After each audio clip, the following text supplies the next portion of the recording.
പാലക്കാട് കൊല്ലങ്കോട് സീതാർകുണ്ട് നിന്ന് കാണാതായ 10ാം ക്ലാസ്സുകാരനെ കണ്ടെത്തി. അമ്മയ്ക്ക് കത്തെഴുതി വെച്ചാണ് ഇന്ന് പുലർച്ചെ വീട്ടിൽ നിന്ന് കുട്ടി ഇറങ്ങിയത്. ഗോകുൽ VS വിവരങ്ങളുമായി ചേരുകയാണ്. ഗോകുൽ, എവിടെ നിന്നാണ് ഈ കുട്ടിയെ കണ്ടെത്തിയത്? പാലക്കാട് റെയിൽവേ സ്റ്റേഷന് സമീപമുള്ള സിനിമാ തിയേറ്ററിൽ നിന്നാണ് ഈ കുട്ടിയെ ഏതായാലും കണ്ടെത്തിയത്. ആശ്വാസകരമായ വാർത്തയാണ്. 10ാം ക്ലാസ്സുകാരൻ അമ്മയ്ക്ക് കത്ത് എഴുതി വെച്ച്, അതായത് അച്ഛനും അമ്മയും മുടി വെട്ടിയതിൽ വഴക്ക് പറഞ്ഞു, അതിനെ തുടർന്നാണ് താൻ പോകുന്നതെന്ന് പറഞ്ഞ് കത്ത് എഴുതി വെച്ചാണ് വീട്ടിൽ നിന്ന് പോയത്. ഏതായാലും ഉടൻ തന്നെ അവർ പോലീസിൽ വിവരമറിയിക്കുകയും പുലർച്ചെ ഏകദേശം 5 മണി മുതലാണ് കുട്ടിയെ കാണാതായത്.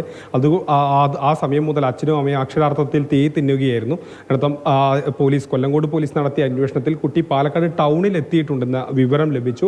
തുടർന്ന് നടത്തിയ അന്വേഷണത്തിലാണ് പാലക്കാട് റെയിൽവേ സ്റ്റേഷന് സമീപമുള്ള സിനിമാ തിയേറ്ററിൽ കുട്ടിയെ കണ്ടെത്തിയത്. ഏതായാലും കുട്ടി നോർത്ത് പോലീസ് സ്റ്റേഷനിലേക്ക് എത്തിച്ചിട്ടുണ്ട്. രക്ഷിതാക്കളോട് വിവരം അറിയിച്ചിട്ടുണ്ട്. രക്ഷിതാക്കളും അങ്ങോട്ട് എത്തിയിട്ടുണ്ട്. ഇരുവരും തമ്മിൽ സംസാരിച്ച് കാര്യങ്ങളൊക്കെ പരിഹരിച്ചതിന് ശേഷം കുട്ടിയെ രക്ഷിതാക്കളോടൊപ്പം വിടും. ശരി, അമ്മയ്ക്ക് കത്തെഴുതി വെച്ച ശേഷമാണ് 10ാം ക്ലാസ് വിദ്യാർത്ഥി രാവിലെ വീട്ടിൽ നിന്ന് പുറത്തിറങ്ങി. എന്തായാലും ഒരു സിനിമാ തിയേറ്ററിൽ വെച്ച് കുഞ്ഞിനെ തിരികെ കിട്ടിയെന്നുള്ളതാണ് ആശ്വാസകരമായ വാർത്ത. ഗോകുൽ VS ആണ് വിവരങ്ങൾ നൽകിയത്.